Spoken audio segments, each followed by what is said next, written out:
Hello every one. ഇന്ന് നമ്മൾ എടുക്കാൻ പോകുന്നത് ഇൻസേർട്ടിലെ ചാർട്ടിനെ കുറിച്ചാണ്. അപ്പോൾ ചാർട്ട് എന്ന് പറഞ്ഞാൽ നമുക്കറിയാം എന്താണ് ചാർട്ട് എന്ന് പറഞ്ഞാൽ ഒരു ഡാറ്റയുടെ പിക്ചോറിയൽ റെപ്രസെൻറ്റേഷനാണ് ചാർട്ട്, അല്ലെങ്കിൽ ഒരു ഗ്രാഫിക്കൽ റെപ്രസെൻറ്റേഷനാണ് ചാർട്ട് എന്ന് പറയുന്നത്. അപ്പോൾ ഇവിടെ ചാർട്ട് ഓപ്പൺ ചെയ്യുന്ന സമയത്ത് കണ്ടില്ലേ, ഇത്രയും ഓപ്ഷൻസ് ആണ് അവൈലബിൾ ആയിട്ടുള്ളത്. നമുക്കറിയാം ഒരുപാട് ടൈപ്പ് ചാർട്ടുകളുണ്ട്. അപ്പോൾ ഇവിടെ കോളം ചാർട്ട് ഉണ്ട്, ലൈൻ ചാർട്ട് ഉണ്ട്, പൈ ചാർട്ട്, ബാർ ചാർട്ട്, അങ്ങനെ നമുക്ക് നമ്മുടെ റിക്വയർമെൻറ്റിന് അനുസരിച്ച് നമുക്ക് ഏത് ചാർട്ട് വേണമെങ്കിലും സെലക്ട് ചെയ്യാവുന്നതാണ്. ഇവിടെ ചാർട്ടിൽ തന്നെ കുറേ സബ് ടൈപ്സ് കൂടി ഉണ്ട്. ഇവിടെ കോളം സെലക്ട് ചെയ്യുന്ന സമയത്ത് കണ്ടില്ലേ ഇത്രയും സബ് ടൈപ്സ് ആണുള്ളത്. അതുപോലെ ഓരോന്നിനും ഉണ്ടാവും കേട്ടോ. ഇപ്പം ഞാൻ ഈ കോളം ചാർട്ടിലുള്ള ഫസ്റ്റ് ഒരു കോളമാണ് സെലക്ട് ചെയ്യുന്നത്. അത് സെലക്ട് ചെയ്ത ശേഷം ഓക്കെ അടിക്കാം. കണ്ടില്ലേ, ഇവിടെ ആ ചാർട്ട് ഇവിടെ ഓപ്പൺ ചെയ്ത് വന്നിട്ടുണ്ട്. അപ്പോൾ ഈ ചാർട്ട് ഓപ്പൺ ചെയ്യുന്ന സമയത്ത് ഇവിടെ കണ്ടോ, ഡീഫോൾട്ടായിട്ട് ഇങ്ങനെയുള്ള ഡാറ്റാസാണ് വരുന്നത്. ഇത് നമ്മൾ കൊടുക്കുന്നതെല്ലാം ഓട്ടോമാറ്റിക്കലി വരുന്നതാണ്. നമുക്ക് എന്ത് ചെയ്യണം, എഡിറ്റ് ചെയ്യണം, നമ്മളുടെ വാല്യൂസ് ഇതിലോട്ട് ആഡ് ചെയ്യണം. അപ്പോൾ അതിന് വേണ്ടിയിട്ട് ഇവിടെ നമ്മൾ ഇത് മൊത്തത്തിൽ ഡിലീറ്റ് ആക്കി കളയാം. ഓക്കെ, നമുക്ക് പേരും ഒക്കെ ഡിലീറ്റ് ചെയ്യാം. നമുക്ക് ആവശ്യമായിട്ടുള്ള ഹെഡിങ്സ് നമ്മൾ തന്നെ കൊടുക്കുക. ഇപ്പോൾ ഞാനൊരു മാർക്ക് ലിസ്റ്റാണ് തയ്യാറാക്കുന്നത്.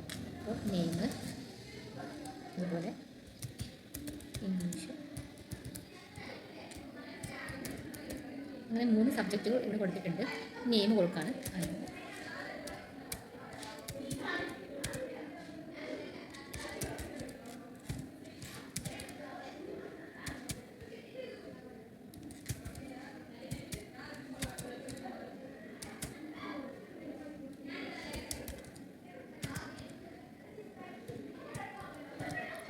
അങ്ങനെ നമ്മൾ 4 വാല്യൂസ് കൊടുത്തിട്ടുണ്ട്. ഈ കൊടുക്കുന്നതിനനുസരിച്ച് കണ്ടില്ലേ, ഇവിടെ ആ വാല്യൂസ് വന്നിട്ടുള്ളത് കണ്ടില്ലേ, അനുവിൻ്റെ കണ്ടിട്ടുണ്ട് വന്നു, മാനുവിൻ്റെ വന്നു, സനു വന്നു, സോനു വന്നു. അങ്ങനെ നമ്മൾ ഇവിടെ എഡിറ്റ് ചെയ്യുന്ന സമയത്ത് ഇത് ഇവിടെ ഇങ്ങനെ കാണിക്കുന്നതാണ്. എന്നിട്ട് നമ്മൾ വാല്യൂസ് കൊടുത്തു കഴിഞ്ഞാൽ നമുക്കിത് ക്ലോസ് ചെയ്യാവുന്നതാണ്. Okay, close. ഓക്കെ, അപ്പോൾ ഇങ്ങനെയാണ് നമ്മുടെ ചാർട്ട് വന്നിട്ടുള്ളത്. ഈ ചാർട്ടിൽ ക്ലിക്ക് ചെയ്യുന്ന സമയത്ത് ചാർട്ട് ടൂൾസ് ഇവിടെ ഓപ്പൺ ചെയ്യും, ഡിസൈൻ ആൻഡ് ഫോർമാറ്റ്. ഓക്കെ, നമ്മൾ ആദ്യം ഡിസൈനെ കുറിച്ചാണ് പറയുന്നത്. ഇവിടെ കണ്ടോ, ആദ്യം തന്നെ ഇവിടെ ചാർട്ട് സ്റ്റൈൽസ് എന്ന് പറഞ്ഞിട്ടുള്ള ഓപ്ഷൻ ഉണ്ട്. കണ്ടില്ലേ, ഇതിൽ നമുക്ക് ഏത് ടൈപ്പിലുള്ള ഏത് മോഡൽ ചാർട്ടാണ് വേണ്ടത് അത് ചൂസ് ചെയ്യാവുന്നതാണ്. ഇപ്പോൾ എനിക്ക് ഈ ഒരു സ്റ്റൈലാണ് വേണ്ടതെന്നുണ്ടെങ്കിൽ ഇത് ചൂസ് ചെയ്യുന്നു. ഓക്കെ അല്ലേ, അങ്ങനെ നമുക്ക് ഇഷ്ടമുള്ളത് ചൂസ് ചെയ്യാവുന്നതാണ്.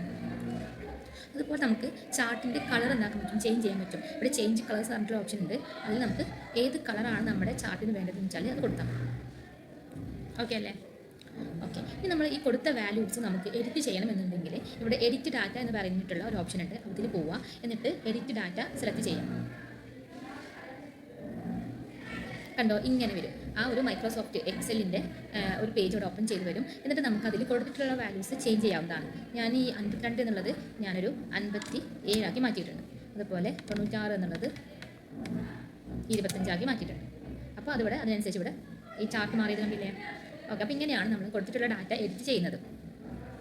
അടുത്തത് ഇവിടെ കണ്ടോ, ചാർട്ട് ടൈറ്റിൽ ഉണ്ട് അല്ലേ. നമുക്ക് വേണമെങ്കിൽ ചാർട്ട് ടൈറ്റിൽ നമ്മൾ എന്തിൻ്റെ ചാർട്ടാണ് ഉണ്ടാക്കുന്നത് അതിൻ്റെ പേര് കൊടുക്കാൻ പറ്റും. അപ്പോൾ ഇവിടെ ഡബിൾ ക്ലിക്ക് ചെയ്യുക, എന്നിട്ട് ഇത് ഇവിടെ നിന്ന് ജസ്റ്റ് റിമൂവ് ചെയ്തിട്ട് നമുക്ക് എന്താക്കിയാൽ മതി, നമ്മുടെ ഇത് എന്തിനെ കുറിച്ചുള്ള ചാർട്ടാണോ അത് കൊടുക്കും, ചാർട്ടിൻ്റെ നെയിമാണോ അത് കൊടുക്കും. ഓക്കെ, മാർക്ക് ലിസ്റ്റ് ചെയ്ത് കൊടുത്തു.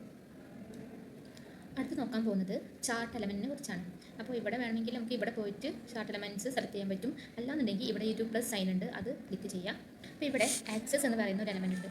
അപ്പോൾ ഇവിടെ നമ്മൾ നെയിമും അതുപോലെ മാർക്കാണ് കൊടുത്തിട്ടുള്ളത്. അപ്പോൾ ഇത് ഓഫാക്കുന്ന സമയത്ത്, ആ ടിക്ക് കളയുന്ന സമയത്ത് നമ്മൾ താഴെ എക്സ് ആക്സിൽ കൊടുത്തിട്ടുള്ള നെയിമും വൈ ആക്സിൽ കൊടുത്തിട്ടുള്ള മാർക്കും ഇവിടുന്ന് ഡിസപ്പിയർ ആവും. അത് വീണ്ടും ക്ലിക്ക് ചെയ്യുന്ന സമയത്ത് നമുക്കത് കാണാൻ പറ്റുന്നതാണ്. അടുത്തത് ആക്സസ് ടൈറ്റിലാണ്. അപ്പോൾ ഈ ആക്സസ് ടൈറ്റിൽസ് ക്ലിക്ക് ചെയ്യുന്ന സമയത്ത് കണ്ടില്ലേ ഇങ്ങനെ വരും. അപ്പോൾ ഇവിടെ നമ്മൾ എന്താണ് എക്സ് ആക്സിൽ കൊടുത്തിട്ടുള്ളത് ആ ഒരു ടൈറ്റിലാണ് കൊടുക്കേണ്ടത്. അപ്പോൾ നെയിം എന്ന് കൊടുത്തു. അടുത്തത് ഇവിടെ എന്താണ് കൊടുത്തിട്ടുള്ളത്, മാർക്കല്ലേ, അപ്പോൾ മാർക്കെന്ന് കൊടുത്തു. അടുത്തത് ചാർട്ട് ടൈറ്റിലാണ്. ചാർട്ട് ടൈറ്റിൽ നമുക്ക് വേണമെങ്കിൽ ഇവിടെ പോയിട്ട് ചേഞ്ച് ചെയ്യാം, മാർക്ക് ലിസ്റ്റ് കൊടുക്കാം. ഓക്കെ, അത് വേണ്ടാന്നുണ്ടെങ്കിൽ ഒരു ക്ലിക്ക് ആ ഒരു ചാർട്ട് ടൈറ്റിൽ എന്നുള്ളത് ക്ലിക്ക് ചെയ്താൽ മതി. ഒന്നുകൂടെ ക്ലിക്ക് ചെയ്യുമ്പോൾ അത് വിസിബിൾ ആവും കേട്ടോ.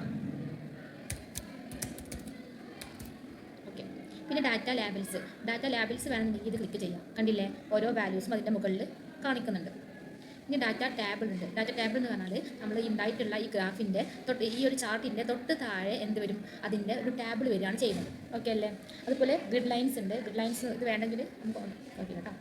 ഗ്രിഡ് ലൈൻസിൽ എങ്ങനെ വെച്ചാൽ കണ്ടില്ലേ, ഇവിടെ പ്രൈമറി മേജർ ഉണ്ട്, പ്രൈമറി മേജർ ഹൊറിസോണ്ടൽ വെർട്ടിക്കൽ ഉണ്ട്, അതുപോലെ പ്രൈമറി മൈനർ ഹൊറിസോണ്ടൽ ഉണ്ട്, വെർട്ടിക്കൽ ഉണ്ട്. നമുക്ക് ഏതാണ് വേണ്ടത് വെച്ചാൽ കൊടുക്കാൻ പറ്റും. കണ്ടില്ലേ, ഹൊറിസോണ്ടലാകുമ്പോൾ നേരെ ഇങ്ങനെ കുറേ ലൈൻസ് വരും, വെർട്ടിക്കലാകുമ്പോൾ ഇങ്ങോട്ടായിരിക്കും വരും. ഓക്കെ അല്ലേ. അടുത്തത് ഇവിടെ കണ്ടോ ചേഞ്ച് ചാർട്ട് ടൈപ്പ്. അതായത് ഇപ്പോൾ നമ്മൾ കുറേ വാല്യൂസ് കൊടുത്തില്ലേ, ഈ വാല്യൂസ് ഒന്നും മാറാതെ നമുക്ക് ചാർട്ട് മാത്രം മാറിയാൽ മതി എന്നുണ്ടെങ്കിൽ ഇവിടെ പോവാം. നമുക്ക് ഏത് ചാർട്ടാണ് വേണ്ടതെന്നുണ്ടെങ്കിൽ സെലക്ട് ചെയ്യുക. പൈ ആണെങ്കിൽ പൈ ചാർട്ട് സെലക്ട് ചെയ്യുക, ഓക്കെ അടിക്കുക. കണ്ടില്ലേ, ഇപ്പോൾ വാല്യൂസ് ഒന്നും മാറാതെ നേരത്തെ ഉള്ളതിൻ്റെ ആ ചാർട്ടിൻ്റെ പൈ ചാർട്ടാണ് ഇവിടെ വന്നിട്ടുള്ളത്. പിന്നെ ഇവിടെ നമുക്ക് ഫോർമാറ്റ് എന്ന ഓപ്ഷൻ ഉണ്ട്. ഈ ഫോർമാറ്റ് നമ്മൾ നേരത്തെ പിക്ചറിലും ഷേപ്പിലൊക്കെ യൂസ് ചെയ്തിട്ടുള്ള അത് തന്നെയാണ് സംഭവം. അപ്പോൾ അത് ഇനി വീണ്ടും പറയുന്നില്ല. അപ്പോൾ നമുക്ക് എന്തെങ്കിലും ടെക്സ്റ്റൊക്കെ ഇതൊക്കെ എഡിറ്റ് ചെയ്യാന്നുണ്ടെങ്കിൽ, ഇതിനൊക്കെ ഒന്ന് സ്റ്റൈൽ ചെയ്യാന്നുണ്ടെങ്കിൽ ഇവിടെ പോയിട്ട് നമുക്ക് ഇഷ്ടമുള്ള രൂപത്തിലാക്കി കൊടുത്താൽ മതി. അപ്പോൾ ഇത്രയാണ് ചാർട്ടിൽ പഠിക്കാനുള്ളത്. Okay, thank you.